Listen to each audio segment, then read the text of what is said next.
Hi everyone, this is Rich of the Rich Maxwell channel. Welcome back. If you're new, the channel here is all about drones and photography, so please consider subscribing if you're into those two things. The sort of videos that I do tend to be reviews, how-to tutorials, and also just show off a bit of drone footage every now and then as well. So if you're into all that, as I say, subscribe, watch out for more videos. Videos come Wednesdays and Saturdays here.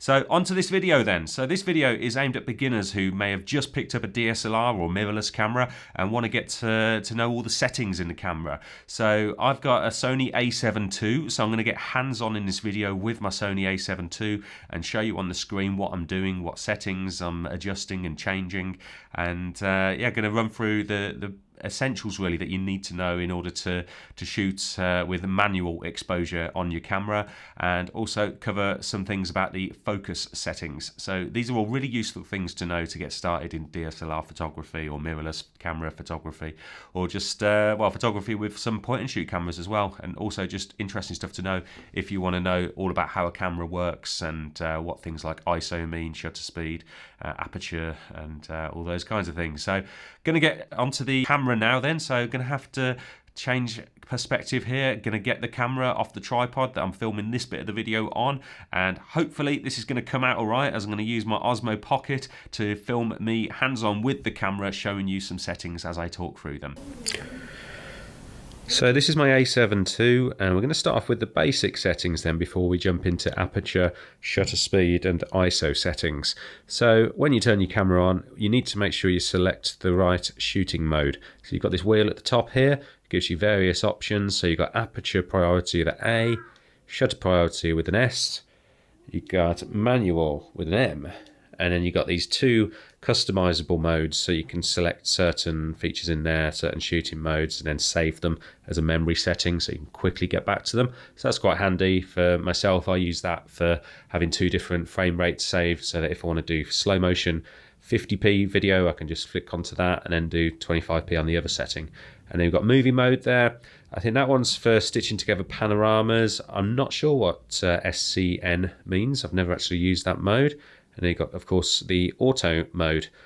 So we'll start off talking about the aperture priority mode. So on aperture priority mode, there's only one setting that you're going to be able to change in terms of your exposure. Well, actually two settings. You can adjust your ISO, or you can just put that on auto. ISO, for the most part, I like to keep as low as possible, so we'll just leave it at 100 for now.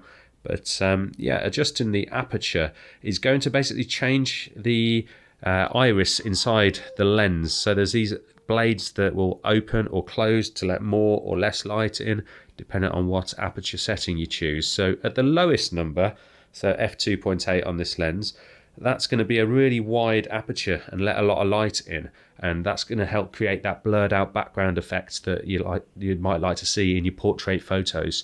So it's really good for that, but it does come up with a very shallow depth of field, meaning it's only going to have the one part of the picture in focus free, that one plane. So the foreground of the image is going to be blurred out, the background is going to be blurred out. So that might not necessarily be what you want. So that's when you might decide that you want it on aperture priority and you want to crank up the aperture to something like f11 or f13. So say if you're doing a landscape photo, then that could be really handy, and you do that just by turning this wheel, so you can go up and down with that and select the right aperture for you.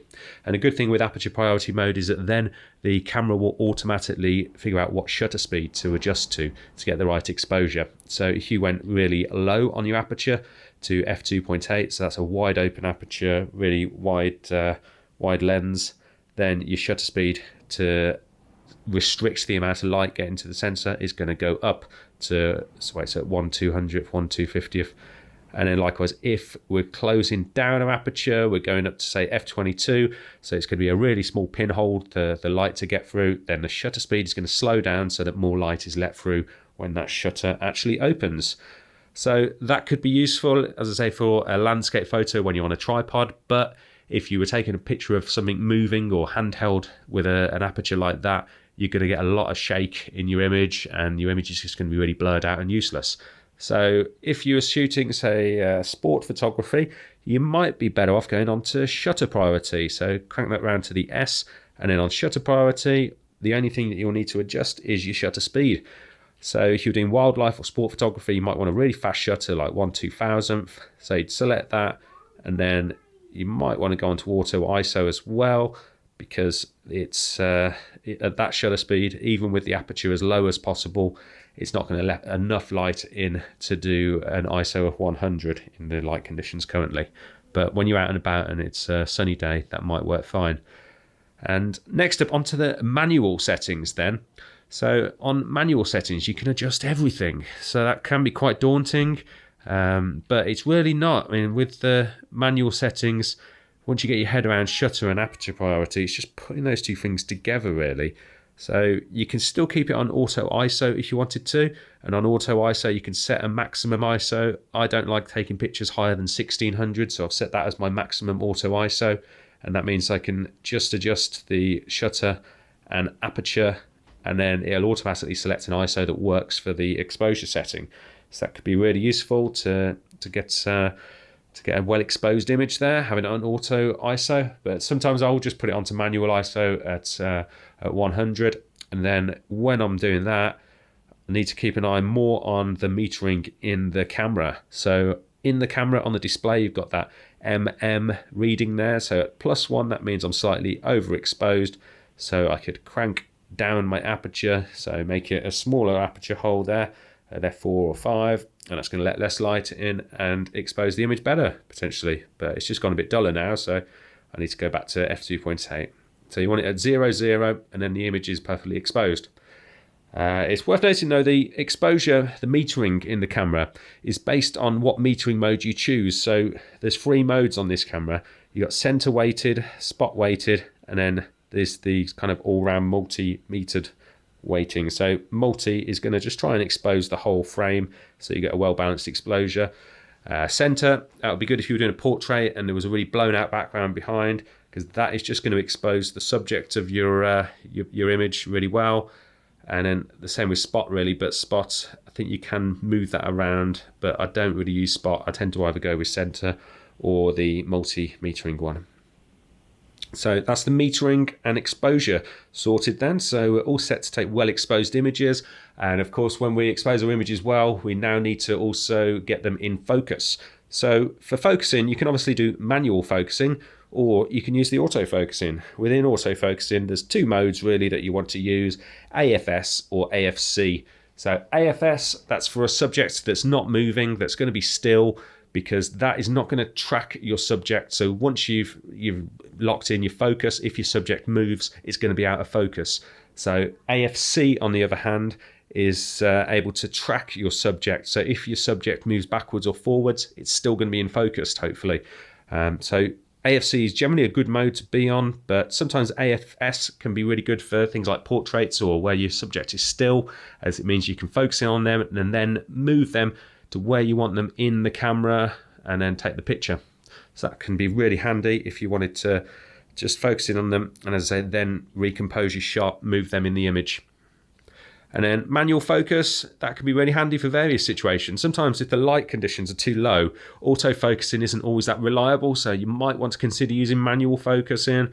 Or for video, manual focus can work really well, as it stops the camera doing a bit of a hunt around for focus and deciding on what to focus on. It enables you to really just dial in what you want the focus to be in the image. So manual focus is still got its place, still very useful, so don't always feel that you have to do auto-focusing. So that's the basic settings, I think, the settings that you need to know to get started with this with a DSLR camera. Other things worth noting, you should always shoot in RAW. So in your camera settings, make sure you go and check what file type you've got your settings on. So always shoot at RAW, or you could shoot RAW plus JPEG if you wanted to get easier images to share on social media straight from your camera. JPEGs don't need any processing and can of course just be uploaded straight away. But RAW is going to enable you to capture more detail, more color range, and make better edits to your photos. So start the way you should do. You mean to go on and shoot RAW, and then you'll have a nice collection of images that at a later date, if you wanted to learn all about image processing, you can then come back to and really bring up really nicely. So yeah, those are the basics then for getting started with your DSLR or mirrorless camera. Hope this has been useful. And there's obviously a lot more to explain in the settings on a DSLR or mirrorless camera, but best thing to do is just get out there, get playing with your camera, take some shots and learn for yourself. So just maybe practice in your back garden to start with, practice your focus settings and your aperture, shutter speeds, and yeah, just get used to it. And then before you know, you'll be taking pictures like a pro. So that's your basic camera settings explained. Hope that's been useful to get you started with your new DSLR or mirrorless camera. And if you found it useful, please like the video, maybe give it a comment and thumbs up, and subscribe. Watch out for more videos every Wednesdays and Saturdays. Bye for now, everyone. Have a great day.